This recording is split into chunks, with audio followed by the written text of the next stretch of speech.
dan kita sampai ke dalam tajuk 368. Masih dalam tajuk itu kah? Tajuk sakaratil maut. Allah ma'inna ala sakaratil maut wa ghamaratil maut. Ya Allah, mudahkanlah kami ketika menghadapi sakaratil maut dan kesakitan ketika saat kematian. Amin ya rabbal alamin. Itulah doa yang diajarkan oleh Nabi kepada kita semua, dan Nabi juga sering membaca doa tersebut. Assalamualaikum warahmatullahi wabarakatuh. Alhamdulillahi rabbil alamin, wassalatu wassalamu ala rasulil amin wa alihi wa sahbihi wa man nasarahu wa tabi'a walahu ila yaumiddin, amma ba'd. Nawayna ta'allum wa ta'lim wa tadhakkura wa tadhkir wa nafa'a wal intifa' wal ifada wal istifada wal hatha ala tamassuk bi kitabillah wa sunnati rasulillah wa du'a ila al huda wa dalata ala al khair ibtigha' mardatillah wa qurbihi wa thawabi wa maghfirati wa ridwanihi wa husna khatimah 'inda al maut wa rafa'i darajat fil jannah wa murafaqati sayyidina Muhammadin sallallahu alaihi wa alihi wasallam wa ibtigha' syafa'ati yawm al qiyamah ala hadhihi an-niyyah wa kulli niyyah salihah shamila khairatid dunya wal akhirah wa ila hadrati sayyidina Muhammadin sallallahu alaihi wasallam. Al-Fatihah. A'udzu billahi minasy syaithanir rajim. Bismillahirrahmanirrahim. Alhamdulillahi rabbil alamin, arrahmanir rahim, maliki yaumiddin. Iyyaka na'budu wa iyyaka nasta'in. Ihdinas siratal mustaqim. Siratal ladzina an'amta 'alaihim ghairil maghdubi 'alaihim waladdallin. Amin. Alhamdulillah, syukur pada Allah Ta'ala, dan kita teruskan pengajian daripada kitab Mendidik Hati Mendekati Ilahi Al-Imam Ghazali rahimahullahu Ta'ala, dan kita sampai ke dalam tajuk 368. Masih dalam tajuk itu kah? Tajuk sakaratil maut. Allah ma'inna ala sakaratil maut wa ghamaratil maut. Ya Allah, mudahkanlah kami ketika menghadapi sakaratil maut dan kesakitan ketika saat kematian. Amin ya rabbal alamin. Itulah doa yang diajarkan oleh Nabi kepada kita semua, dan Nabi juga sering membaca doa tersebut. Sini daripada kitab kita ini, Ikrimah meriwayatkan, bawah sekali 368 tu, penggan yang paling bawah. Ikrimah meriwayatkan hadis daripada Ibnu Abbas radhiyallahu anhuma bahawa Nabi Ibrahim alaihissalam adalah seorang yang sangat cemburu dan mempunyai satu rumah khusus untuk beribadah. Apabila dia pergi keluar rumah, dia selalu mengunci pintu rumah tu. Pada satu hari dia kembali ke rumah, tiba-tiba dia mendapati seseorang yang sedang berdiri di tengah rumahnya. Dia berkata, "Siapakah yang memasukkanmu ke dalam rumahku?" "Pemiliknya telah memasukkanku ke dalamnya." Orang tu jawab, maksudnya pemiliknya Allah lah, dengan bahasa kiasan tersebut, Allah yang masukkan aku dalam ni. Jawab orang itu. Maka Nabi Ibrahim tak faham lagi. Nabi Ibrahim kata, "Akulah pemiliknya, aku tuan rumah." Akan tetapi orang itu berkata, "Telah memasukkanku ke dalamnya yang lebih berkuasa dariku dan darimu." Baru dia faham yang dia kata pemilik yang masuk tadi adalah Allah Azza wa Jalla. Yang memasukkan aku ni orang yang lebih berkuasa, yang maha berkuasa daripada engkau, daripada aku, daripada engkau. Kalau begitu, apakah kamu termasuk malaikat? Nabi Ibrahim tahulah. Kalau cakap macam ni, ini malaikat lah ni, kan, yang memasukkan mereka. Apakah kamu malaikat? Tanya Ibrahim. "Akulah malaikat pencabut nyawa, Israel." Jawabnya. Nabi Ibrahim bertanya, "Bolehkah kamu memperlihatkan kepada aku rupamu ketika mencabut nyawa orang mukmin?" Nak tengok rupa kau macam mana kau jumpa dengan, adakah muka handsome macam ni, kan? Senang orang tengok sekarang ni, tak takut. Rupa dia macam mana? "Ya, berpalinglah dariku." Masuk pusing sana. Ibrahim lalu berpaling darinya, kemudian menoleh lagi. Namun tiba-tiba dia mendapati seorang pemuda yang wajah tampan, handsome, lagi handsome. Pakaian cantik, yang lelaki tadi ni berubah jadi pemuda handsome, cantik, pakaiannya wangi, harum. Lalu Nabi Ibrahim berkata, "Wahai malaikat pencabut nyawa, kalau engkau tidak menemui seorang mukmin ketika menjelang kematian, kematiannya kecuali dengan rupamu saja ini, nescaya itu memadai, dan dari situ diperoleh kesaksian dua malaikat penjaga. Jadi kalau kau datang rupa macam ni kan, orang semua nak, kalau engkau tunjuk pada orang yang masih hidup sekarang ni, semua orang nak jumpa dengan rupa kau macam ni.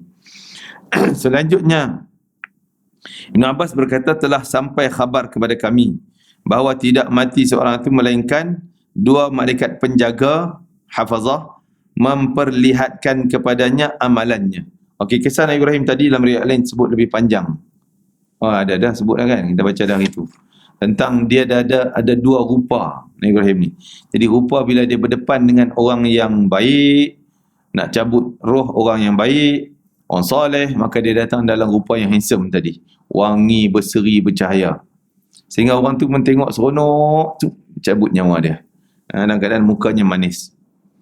Dan Nabi Ibrahim minta pula tu, rupa kau gini, kalau jumpa dengan orang ahli maksiat dosa, dia kata aku akan datang dalam rupa yang ngeri, menakutkan, mata merah, berapi, busuk, sehingga busuk pun boleh jadi pengsan dan azab untuk orang yang nak mati kan. Jadi Nabi Ibrahim minta, aku nak tengok sekali, kau tunjuk. Malaikat kata tak payah, aku tak nak tunjuk kat kau. Nabi Ibrahim pujuk nak tengok juga, bagilah sekali, nak tengok sekali je. Macam mana kan? Dia kata kau takkan sanggup tengok wahai Ibrahim. Tak, aku nak tengok juga. Dia paksa juga. Okeylah, Israel kata aku tunjuk engkau. Paling sana. Dia pusing sekali tengok, dengan hitam, dengan kotor, pengsan Nabi Ibrahim. Jatuh pengsan terus. Kan? Barulah malaikat Israel kata, itulah aku tak nak tunjuk pada engkau pun tak sanggup nak lihat bagaimana orang yang kena azab ni berdepan dengan wajah yang seumpama macam ni. Kan? Dengan wajah ngeri, menakutkan, busuk dan sebagainya. Itulah su'il khatimah wal'iyadha billah. Dan bukan sekadar tu, nak cabut nyawa kan, Allah Ta'ala sebut dalam Quran, kalaulah engkau wahai Muhammad boleh nampak malaikat cabut tu macam mana cara cabut nyawa orang kafir, nescaya kau akan tengok dengan takut, sebab malaikat akan pukul depan belakang, macam kita pukul guni tu, nak tarik benda besar daripada guni, kadang-kadang bagi longgar sikit, ataupun hantam depan, hantam belakang, hantam depan, hantam belakang, nak cabut roh tu keluar. Sebab tu mata yang kita tengok zahirnya lain, tapi malaikat cabut tu lain keadaannya. Kita nampak kafir ke, orang jahat ke, jenayah ke, tembak sedas pam kena tadi, habis, senang keluar roh dia, nampak senang. Kena pancung, jatuh kepala, habis, sesaatnya mati kan, nampak senang. Tapi hakikat dalaman malaikat cabut lain, tak rupa, tak sama macam kita nampak. Kita nampak zahir, tapi hakikatnya lain. Begitu juga roh orang saleh, walaupun malaikat gambarkan aku cabut macam jarum ataupun benang daripada tepung, maksudnya taklah sakit, tak bergerak banyak dan sebagainya, tak menggerupur lah. Tapi kita nampak orang Islam yang kena siksa zaman Nabi, tengok macam mana Ammar bin Yasir kena koyak kangkang dia sampai terbelah dua, kanan ke kanan, kiri ke kiri. Sumayyah kena sula macam mana. Kita nampak tersiksa sangat, tapi tak, mereka bahagia, mereka gembira, dia tak rasa apa pun sakitnya. Hanya sekadar gigitan semut saja. Jadi Imam Qurtubi menyebut ada satu tanda kalau kita nak tahu orang tu husnul khatimah, walaupun dia mati aksiden, kena lenyek, berkecai. Sayyidina Ja'far bin Abi Talib, Ja'far Tayyar digelar dia, iaitu saudara abang kepada Sayyidina Ali karamallahu wajhah. Dia antara komander yang dilantik oleh Nabi jadi komander tentera Islam di medan perang Mu'tah di Jordan. Dia bila dia syahid, tengok di badan dia ni tak ada langsung kesan kulit yang cantik, tak kurang ataupun lebih daripada 80 lubang. Tikam-tikam kena cincang tadi ni. Dah tangan dia kena potong, dah terputus tangan kanan, terputus tangan kiri, lengan pun kena potong. Dah mula potong sini. Dia pegang orang dulu kalau komander ni kena pegang bendera Islam. Kalau jatuh bendera tu tak naik-naik, tanda dah kalah lah tu pasukan tu. Dia kena naikkan juga untuk bagi tahu kami nak lawan lagi, tak nak serah kalah.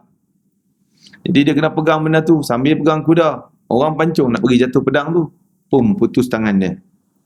Kan? Dia sambut dengan tangan kiri. Pegang lagi, jalan lagi, masuk di medan musuh. Putus tangan kiri pula. Tinggal lengan. Lengan tu dia dakap bendera tadi ni. Habislah. Dapat tikaman sampai badannya tak kurang daripada 80 tikaman. Lebih pada tu. Luka-luka Ja'far At-Tayyar. Allah ganti tangan dia yang terputus. Dikatakan waktu tangan terputus tu, tangan dia tak putus habis. Tersangkut dengan kulit. Terkulai lah kita katakan. Tersangkut gitu. Dia nak naik kuda payah. Bergayut. Nak bergerak tak boleh sebab tulang dah potong. Tinggal kulitnya. Maka dia pijak dengan kaki dia, tangan tarik. Nak bagi cabut kulit tu, senang dia nak pergi depan lagi. Begitu perjuangan Ja'far At-Tayyar dan juga semua Islam, semua tentera Islam. Sampai Nabi kata, Allah gantikan, Allah berikan dia kemuliaan dengan digantikan kedua tangan yang terputus dengan dua sayap. Sebab tu Nabi nampak dia terbang datang ke Madinah. Nabi jawab salam Ja'far At-Tayyar. Ruh dia datang dengan terbang macam burung, sebab tu dia digelar sebagai At-Tayyar. Tayyar ni burung yang terbang. Ja'far terbang. Begitulah kemuliaan para sahabat. Mereka malah orang yang mati syahid. Dan tadi baru kuliah satu tempat tentang hadis dilarang kita minta mati. Tak boleh minta mati cepat. Sakit macam mana pun jangan, ya Allah tak tahan aku mati dah cepat ni, tak tahan dah. Berdosa dia minta mati cepat. Allah larang, Rasulullah larang. Kisah Khabbab bin Arat radhiyallahu anhu, dia cerita pada sahabat, dia kata kalau Nabi tak larang aku minta mati, aku dah lama masa Mekah dulu aku minta mati cepat.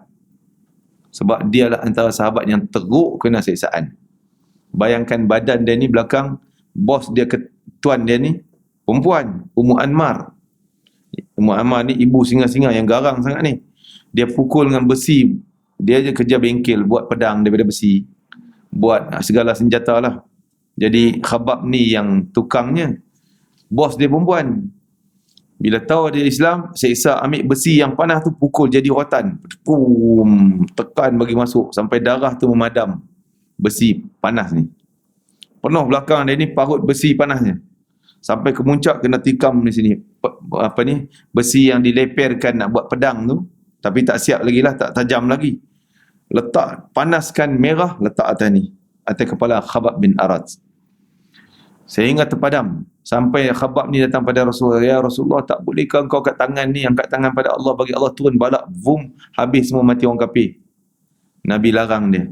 Nabi kata engkau ni terburu-buru nak minta kejayaan, tapi kejayaan pasti akan datang untuk Islam. Sabar, dengan kesabaran kau lebih kuat untuk tersebar lagi Islam. Itu Nabi larang, jangan minta mati cepat. Dia kata kalau Nabi tak larang tu, aku waktu tu lama dah aku minta mati cepat. Kalau boleh Allah matikan aku cepat, tak tahan dah dengan siksaan teruk. Tapi dia hidup elok sampailah hijrah ke Madinah, sampai zaman Sayyidina Umar Al-Khattab dia masih hidup. Sampai Umar wafat dia masih hidup lagi, Khabbab bin Arat. Waktu tu dia hidup senang lah, ada kebun, boleh buat rumah, dah ada harta. Maka dia kata kalaulah Nabi tak larang aku minta mati, aku dah minta mati masa Mekah, kan rugi. Nabi kata jangan minta mati cepat, sebab kalaulah engkau orang baik, mungkin Allah panjangkan usia, akan mendatangkan pahala.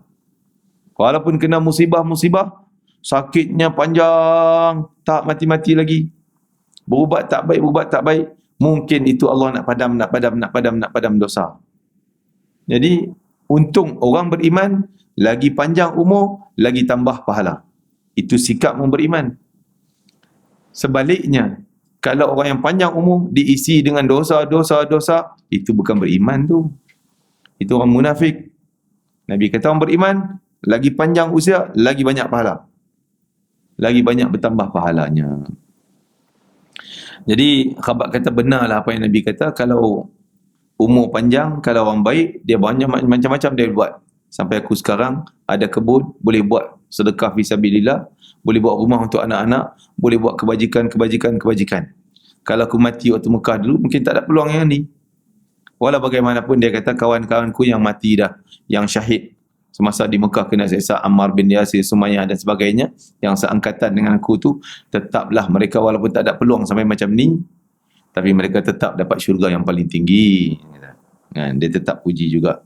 Nak sebutnya bahawa tak boleh kita segera cepat seolah mencabar minta mati cepat. Jangan. Kecuali 3 tempat, 3 jenis mati boleh kita minta.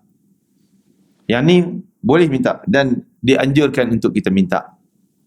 2 daripadanya. Okey, yang pertama, minta mati syahid. Yang ni sebolehnya kita semua kena minta. Nabi kata kalau tak pernah minta mati syahid, aku takut matinya tu mati jahiliyah. Mati sia-sia. Bahasa kita kata mati katak, tak ada apa pun, tak ada nilai. Minta mati syahid. Dan dalam hadis saya baginda Nabi sebut, siapa yang betul-betul sungguh-sungguh man sa'ala syahadata bisidqin, siapa yang minta mati syahid ni dengan sungguh-sungguh lah minta, ya Allah, aku ni akan laku mati syahid jalanmu ya Allah. Tiba-tiba tak ada peluang pun mati syahidnya. Mati biasa. Mati sakit atas katil dalam hospital gitu je. Kan? Dia tetap dapat pahala mati syahid kerana sungguh-sungguh dia minta. Niat tu sungguh-sungguh. Tapi kena sungguh-sungguh. Jangan tipu-tipu. Ada orang tipu, contoh minta mati syahid, ada peluang pergi jihad, syahid. Tak payahlah, tak nak pergi. Ini dia tipu Allah. Tapi dia minta sungguh, ada peluang tak nak pergi. Kan? Jadi, minta, yang pertama tadi minta mati syahid. Yang ni sangat dituntut. Sampai Sayyidina Khalid bin Walid dia kata, biarlah kematian aku ini jadi bukti dan semangat kepada orang si pengecut-pengecut nak pergi perang. Pengecut nak pergi perang, orang takut nak pergi perang sebab takut nak pergi mati. Pergi mati. Pergi perang mati, tak nak pergi lah. Tengok aku ni, bukan nak takabur, tidak, tapi sebagai iktibar. Tengok aku semua perang aku pergi. Ni bahasa orang faham lah bila cakap kematian aku ni biar jadi bukti. Jadi fahamnya macam mana? Dia ni semua perang dia pergi, Khalid bin Walid, tapi tak mati syahid pun. Balik selamat kat rumah. Mati di rumah di sisi isteri dia. Kan? Engkau ni pengecut, takut nak pergi perang, takut mati tak balik. Ni aku ni dah balik-balik sampai mati kat rumah. Biar kematian aku ni jadi bukti kepada si pengecut-pengecut nak pergi perang. Jangan takut pergi. Kan? Tapi tetap Khalid bin Walid adalah orang yang dapat pahalanya lengkap mati syahid. Sebab permintaan dia tadi ni. Jadi kita dalam Islam ni Allah tengok yang tu dulu. Niat dalam hati ni. Kesungguhan. Azam tu. Sebab tu kita di Ramadan ni pun, malam pertama Ramadan diajarkan oleh ulama-ulama kita supaya azam tu dah ada. Azam biar ke depan. Biar ya Allah aku nak buat ibadah selengkapnya sampai akhir Ramadan. Jangan kita kata, tak tahu ajal macam mana ni. Dah, azam biar lebih. Angan-angan tu biar lebih. Niat kita tu biar lebih. Ramadan ni sebolehnya nak Ramadan berkali-kali akan datang. Dan minta dah, siap-siap lah itu qadarnya. Azam siap-siap dah. Semangat tu dah ada dah, macam nak buat malam ni tu malam Lailatul Qadar. Soalan macam tu. Kan? Walaupun tak tahu bila lagi dapat kita dah, ajal kita sampai dulu ke tidak, yang penting azam tu kena ada. Allah nak tengok yang tu dulu.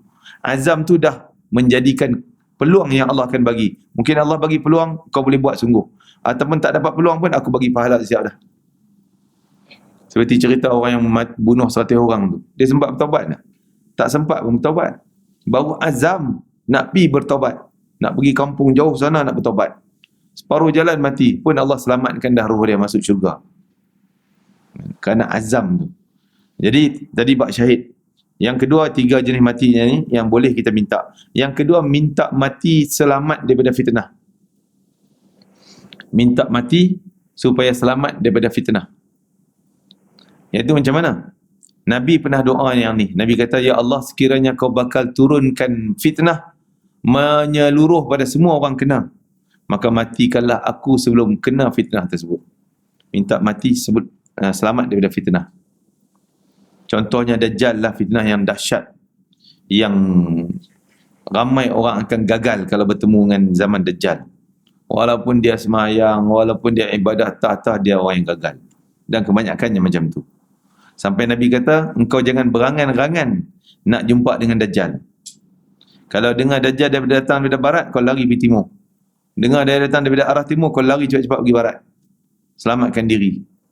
Maksud jangan dabik dadah. Main-main Dajjal, aku nak jumpa ni, aku baca kafi dah ni. Kan? Aku dah hafal kafi ni main ni. Nak lawan engkau ni, jangan. Kan? Ada je Allah boleh gelincirkan. Dengan orang yang takabur tadi, Allah boleh tergelincirkan. Tak, beberapa hari dia sakit tak dapat baca kafi, time tak baca tu lah Dajjal datang. Kan? Jadi itu fitnah yang dahsyat, sehingga bila Dajjal datang, boleh dikatakan semua orang Islam akan terpengaruh dengan Dajjal, kecuali orang yang Allah yang memang dah pelihara dia. Allah pelihara dia. Ya. Dan ada orang yang dia kata tak apalah, time tak ada makanan ni kan, zaman Dajjal, bila orang ikut Dajjal dapat mewah, makan kenyang semuanya, makanan lengkap, minum semua. Tapi orang tak ikut, akan kering kontang airnya, makanan yang dia simpan pun membusuk, semua tak boleh makan. Tak ada makanan langsung yang selamat zaman tu. Jadi ada orang pula dia kata tak apalah, kita ambil je, lepas tu kita taubat masuk Islam balik. Dah, sekali dia ikut Dajjal, dia tak dapat nak patah balik lagi dah. Dia tak dapat nak patah balik lagi dah. Jadi wal'iyadzu tu fitnah. Nabi minta jauh daripada fitnah yang menyeluruh. Kalau dahsyat sangat, semua tak ada jalan selamat, bila datang fitnah tersebut, mintalah aku mati sebelum kena fitnah tersebut. Ini minta mati selamat daripada fitnah. Yang ketiga, kata Nabi SAW, kalau kamu tak larat, maksudnya diberi musibah yang kamu tak sanggup nak tanggung musibah tu, beban lah. Contoh kita tengok orang tua kita kan yang sakit ni, memang doktor pun kata tak ada ubat dah, serah je lah. Kita nak usaha pun tak boleh lah, dia sakit mengerang lah, apa segala, lama sangat dah. Kalau gitu, nak minta suruh, ya Allah matilah dia cepat-cepat, tak boleh cakap macam tu. Kalau nak juga, kita boleh minta serah pada Allah Ta'ala. Minta segera Allah buat keputusan antara A atau B. Apa dia? Allahumma in kana hayatun khairul lahu fa ahyihi. Ya Allah, kalaulah kehidupan untuk dia ni lebih baik, kau segeralah bagi dia hidup, bagi dia sehat, bagi dia sehat daripada ni, sembuh. Kalaulah kehidupan tu baik untuk dia, kau berilah kesembuhan cepat pada dia. Sekiranya kematian tu lebih baik untuk dia, maka matilah dia dalam keadaan yang baik. Kita bukan minta mati cepat, tapi kita serah pada Allah. Ya Allah, tolong buat keputusan cepat. Nak sembuh dia ke, nak matikan dia? Terpulang pada Engkau, ya Allah. Yang tu boleh. Pada diri kita sendiri pun boleh doa tersebut. Ya Allah, sekiranya kau tahu kehidupan ni untuk aku lebih baik, maka sembuhlah penyakit aku dan sebagainya. Sekiranya kau tahu kematian itu lebih baik untuk aku, maka matikanlah aku dengan husnul khatimah, dalam keadaan yang baik. Jadi kita serah keputusannya pada Allah Ta'ala. Tiga benda ni je yang boleh kita minta untuk mati. Adapun lain pada tu, nak minta mati tak boleh. Minta terus untuk mati. Ya.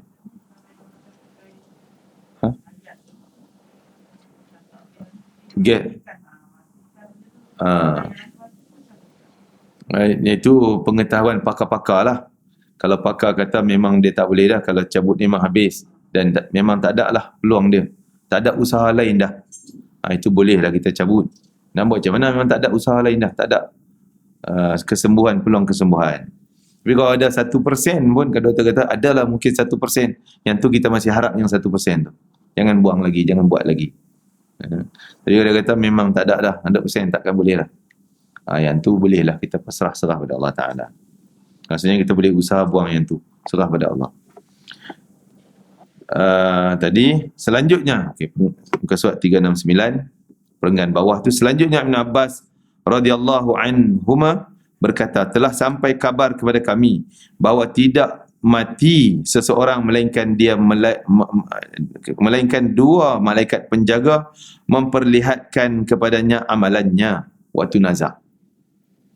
Dia nampak dah dosa dia banyak maupun pahala dia banyak, ke syurga dia ataupun ke neraka dia. Sebab tu waktu nazak tu tak terima kalau nak taubat. Taubat tak jadi dah. Waktu roh dah sampai ke rengkung, nafas dah bunyi kasar, kuat kan. Waktu tu kalau dia boleh bercakap, aku nak taubat, Allah tak terima kita. Sebab dia dah nampak syurga neraka dia, dah terbayang depan dah, ditayangkan kan. Dan waktu tu pun kalau dia nak arah terhadap harta dia, ni nak buat sedekah, ni nak buat wakaf, ni yang kau bagi pada ni bagi ni, tak boleh pakai lagi dah. Sebab harta tu waktu tu bukan dia punya lagi. Harta tu isteri dia punya, anak dia punya, pewaris punya. Mungkin suami dia punya, pewaris dia. Bukan dia punya lagi dah, walaupun nama dia tak tukar lagi, dah jadi hak orang lain. Itu Nabi sebut, adakah kamu lebih sayang harta sendiri atau sayang harta orang lain? Sahabat kata, semua kita sayang harta sendirilah ya Rasulullah. Tak, Nabi kata, aku nampak kamu ni lebih sayang harta orang lain daripada harta sendiri. Heran para sahabat. Nabi sebut, apa yang kamu sedekah, itulah harta engkau. Belanja fi sabilillah, belanja kebaikan, itu engkau punya. Yang kau duk simpan, belum tentu kau punya, bukan kau punya tu. Yang tu kau mati, dah jadi isteri punya, dah jadi suami punya, dah jadi anak punya. Dia orang happy guna harta engkau. Kan? Semoga Allah membalas tadi dua malaikat. Jika orang yang mati itu orang taat, para malaikat itu berkata, semoga Allah membalas anda dengan lebih baik, dengan pahala-pahala engkau ni. Betapa banyak majlis yang baik bagi anda duduk di situ dan amal soleh yang nampak kepada anda. Nanti engkau pergi sana, kau duduk lagi baik.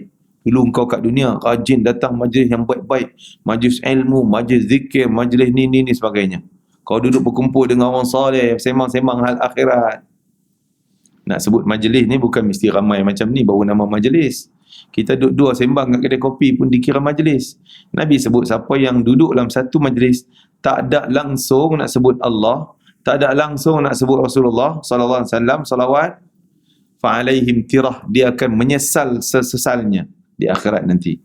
Menyesal tirah ni bukan menyesal tepuk dahi, alamak menyesalnya aku tak buat, tapi menyesal seksaan sampai dia malu geramnya kikih muka dia. Mungkin gigit tangannya.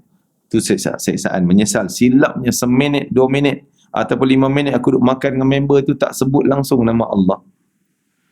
Kan? Dan sebaiknya kalau orang nak cari pahala ni, dia duduk di mana pun, sembang hal apa pun, tamatnya dengan tasbih kafarah. Subhanakallah hamdika, asyhadu an la ilaha illa anta, astaghfiruka wa atubu ilaik. Nabi kata kalau duduk majlis, walaupun berdua, sembang-sembang, tapi bila dia tamat dengan tasbih kafarah, mungkin silap-silap itu Allah boleh maafkan. Allah boleh ampun. Kan? Tapi kita segan lah pula. Tak ingat Allah engkau belajar sikitnya dah jadi ustazah dah. Kan? Orang peli kita. Kalau segan tu bacalah hati je lah. Member ni suka peleceh kan. Allah belagak engkau nak tunjuk ustazah lah pula. Itu kita baca diam-diam je lah. Kalau rasa segannya. Tapi baca juga.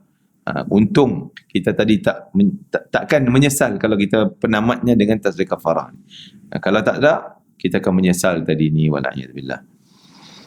Jadi majlis yang baik, terutama kita ni masya-Allah kan, majlis ilmu yang seumpama ni, majlis peringatan, kita ada peristiwa besar di bulan Ramadan, peristiwa Badar. Mungkin ustaz yang ceramah 17 bulan ni ada siapa ustaz? Kat siapa? Mungkin bagi peluang dia suruh ceramah Badar kan. Oh ya. Badar, perang Badar.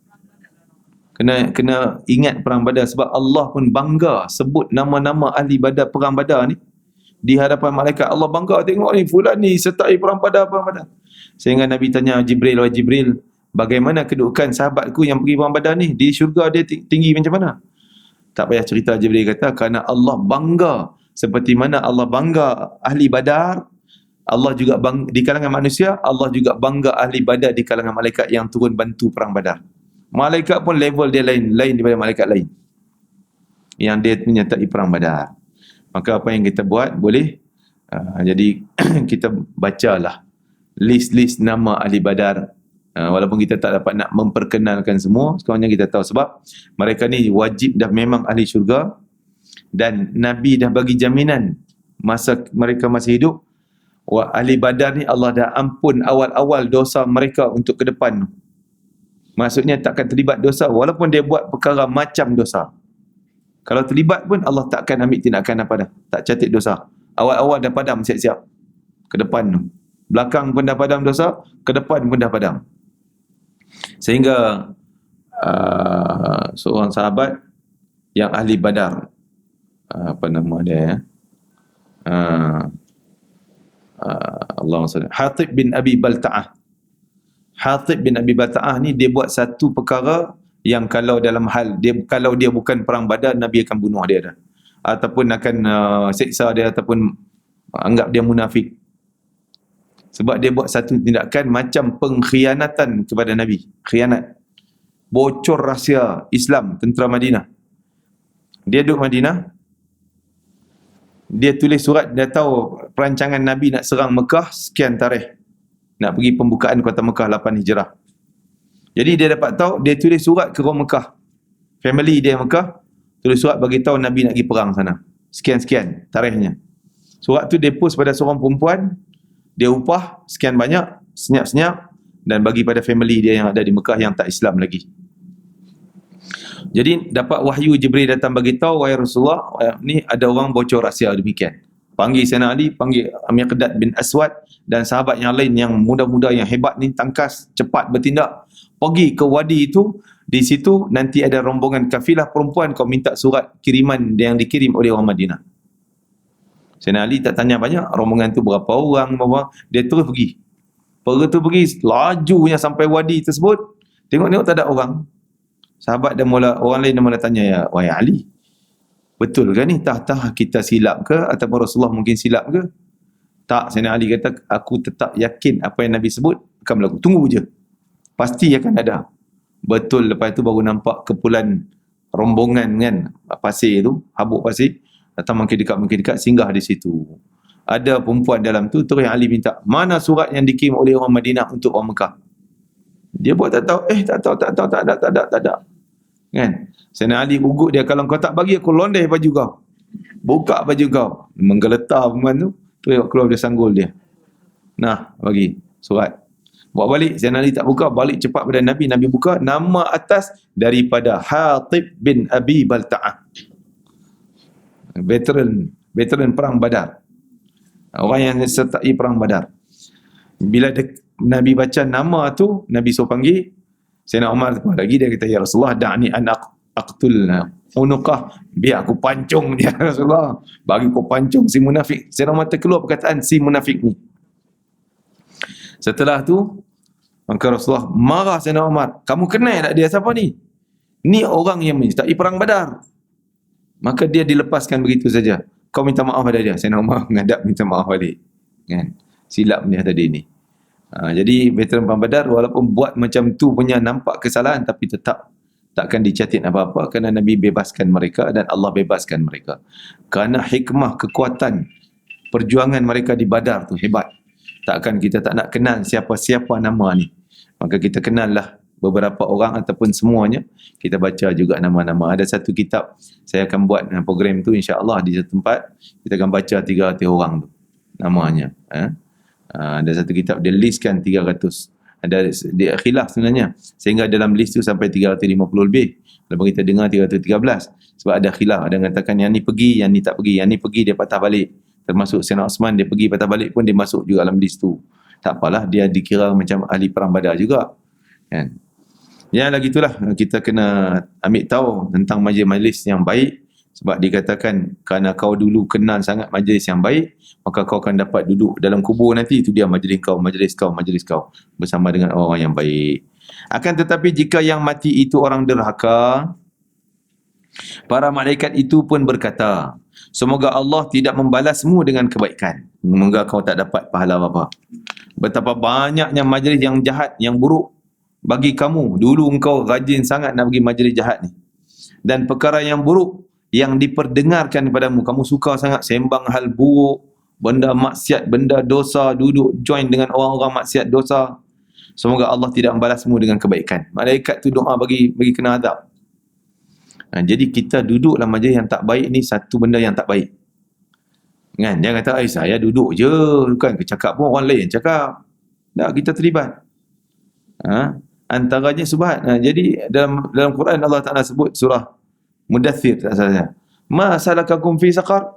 Allah tanya orang yang ahli neraka ni tanya, kamu pun masuk neraka saqar, kenapa? Kan? Dulu nampak baik je. Qalu lam nakum minal musallin, kami dulu tak termasuk dalam kelompok orang yang jaga istiqamah salat, tak salat. Walam nakun nut'imul miskin, kami tak suka nak pergi makan pada orang miskin. Walam nakun nut'imul miskin wa kunna nakhudhu ma'al khaidin, kami ni suka bergaul dengan orang-orang yang ahli dosa ni, majlis buruk, majlis tak baik, kami join je, kawan dengan dia orang dan sebagainya. Bukan tak boleh kawan dengan niat nak tarik dia, nak dakwah dia, tak apa. Tapi kawan dengan kita nak tumpang seronok maksiat dia, siap, kena lah. Dalam ayat Quran Allah Ta'ala sebut apa ni,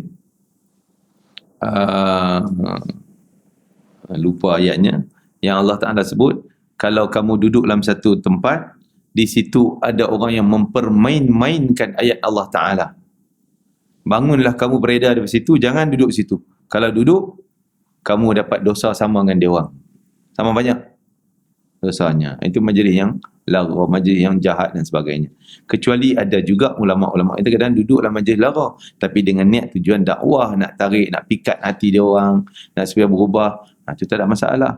Itu baik, itu bagus. Seperti usaha yang mulia Ustaz Ibn Liu, Masya Allah, kan, kita sangat tinggilah usaha dia yang sangat hebat. Pergi ke pelacur ke mana dia pergi untuk sebarkan dakwah. Itu yang baik. Demikianlah terbuka pandangan orang mati kepada dua malaikat itu. Nampak? Namun dia tidak dapat kembali ke dunia untuk selamanya. Dia nampak dah surganya, nerakanya, tempat azab ataupun tempat nikmat. Sebab tu Allah tak terima taubat dia waktu tu. Dia walaupun nafas dia, nyawa dia ada lagi. Kadang-kadang ada orang nazak dia panjang sangat. Nazak dia panjang. Dia rasa terisa, mungkin koma panjang ke, mana tahu, tak, kita tak tahulah nazak ni macam bila masanya. Tapi selalunya dikatakan roh sampai kerengkung. Mungkin sampai tersangkut di situ lama, panjang, kan? Jadi waktu tu dia nampak syurga, neraka dan sebagainya. Namun dia tidak dapat kembali ke dunia lagi selama-lamanya. Ketiga, ketika para penderhaka melihat tempat mereka di neraka dan ketakutan mereka kerana pemandangan itu, sementara mereka dalam keadaan sakarat, kekuatan mereka telah berkurang dan dicurahkan untuk mengeluarkan roh mereka. Sakit dia tu, tenaga kuat dia tu dah situ, tahan sakit. Roh itu tidak akan keluar selama mereka belum mendengar nyanyian malaikat pencabut nyawa, malaikat Israel tadi, dengan salah satu dari dua kabar. Sama ada malaikat yang handsome tadi ataupun dalam rupa huduk. Kabar akan neraka bagi musuh-musuh Allah, ataupun kabar akan syurga bagi wali-wali Allah, orang saleh. Nabi SAW bersabda, siapapun dari kamu tidak akan keluar dari dunia hingga mengetahui ke mana tempat kembalinya, dan sebelum mengetahui tempat duduknya syurga neraka. Mesti tahu, mesti dapat berita dah waktu tu. Takkan terkeluar roh kecuali dia dah tahu dah, aku tang ni lah, aku kat sini lah. Salah tu ada dua tempat tu. Yang Nabi sebut, kubur ni salah satu dua, tak ada yang ketiga. Sama ada liang-liang api neraka, na'udzubillah min dzalik, ataupun taman-taman syurga. Kan? Masya Allah. Dan Allah kurniakan kita taman-taman syurga.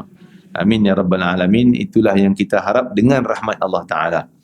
Kerana semua balasan akhirat bukan syurganya, bukan kerana amalan kita. Seperti yang Nabi sebut sendiri, sahabat terkejut, ya Rasulullah, engkau macam mana? Adakah masuk kerana amalan ataupun bukan kerana amalan juga? Nabi kata, aku pun masuk syurga bukan kerana amal aku buat, tapi kerana rahmat Allah. Cuma aku ni Allah dah lindungi awal-awal dengan rahmat dia. Dah tahu dah memang Nabi ni syurga sebelum Nabi wafat lagi. Kan? Kita ni belum tahu. Jadi kena usaha untuk cari rahmat Allah Subhanahu wa ta'ala. Itulah saat-saat nak menghadapi sakaratil maut yang sangat gerun keadaannya. Nabi sendiri pun ketika panas badan, demam dia tu, sehingga bawa pada wafat dia, sehingga dia minta semangkuk air, tak terbelah, dia celup pelan-pelan sapu muka dia. Kerana apa? Panas sangat. Itu Nabi SAW pun panas. Semua kita akan menghadapi sakarat. Kan? Cuma orang yang baik hadapi sakarat, sakit dia sikit lah, kurang lah, tak macam yang tersiksa. Dan dia sakit pun dia nampak nikmat dah. Dia nampak, jadi tak rasa sakit tu teruk sangat, rasa nikmat pula kan. Masya Allah. Jadi itulah disebutkan orang yang dalam sakarat, hendaklah kita sentiasa doakan mudah Allah ringankan sakaratil maut kita, seperti yang dianjurkan oleh Nabi. Yang paling ringan dalam keadaan sakarat maut adalah orang mati syahid seperti semut. Yang keduanya wali-wali Allah, orang saleh, tapi juga mereka menghadapi sakitnya lebih pada semut tadi ini. Sakitnya. Wallahu alam. Mungkin kita sekadar itulah untuk tajuk kita kali ini. Dan insya-Allah akan datang kita masuk ke tajuk jenazah dan kubur.